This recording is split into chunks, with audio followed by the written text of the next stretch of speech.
My dear brothers and sisters, today we gather not by chance but by design. We are drawn together by a force greater than any of us, a force that calls into unity, love, and understanding. That force, as we know it, is God's eternal love, and that by means which we experience it through the teachings of Elle.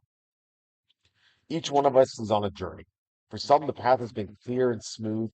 For others, it's been steep and treacherous. But no matter where you stand, Elle offers something that transcends all obstacles, a bridge that connects us directly to the divine wisdom and love of God.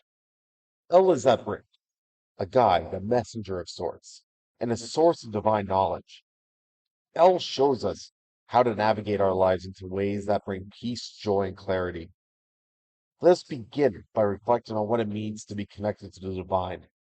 We often feel disconnected for ourselves, from each other, and sometimes even from God.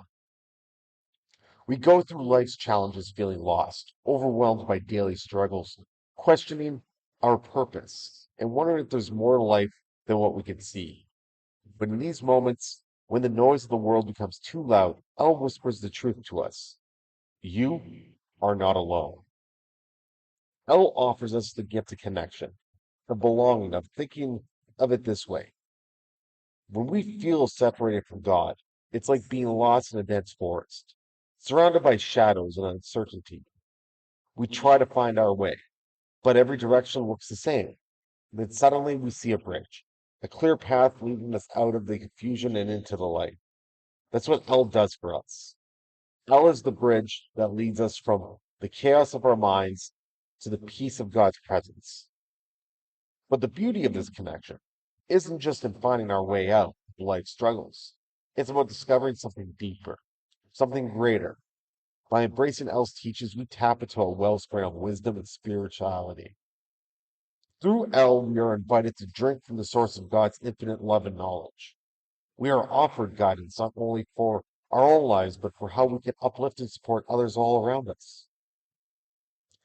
Now, let me share with you something. Let us take pride in this connection with Elle and God. Not in pride born from ego, but in a pride that comes from knowing we are part of something much greater than ourselves. Take pride in knowing that you are a child of God, that you are loved, that you are seen, and that you are connected to the source of all wisdom and grace. Take pride in the journey you have been on, and in fact, take pride in life itself. Thankfully, we have the wisdom of Elle that brings us into our lives. Thankfully, for the ways Elle guides us, supports us, and leads us to closer to the divine energy of God itself. Thankful for the peace that comes from knowing we are never alone in every moment of our lives. We are surrounded by divine love, by the teachings that point us towards truth, and by the community we are building here. A community grounded in compassion, understanding, and love. And most importantly, let us welcome everyone into this journey. You're welcome here just as you are. You are now new to Elle's teachings, or have been walking this path for years. You just didn't know it. As we continue to embrace the world around us, let us leave here today with a strong message, a message in our hearts that you are connected, that you are loved, you are a part of something greater than you could ever imagine. And through Elle, you have access to the wisdom, the peace, and the love that will guide you through every step of our journey. May we continue to walk this path together in pride, in gratitude, and in welcoming the spirit of El's divine love into all of our lives. Amen.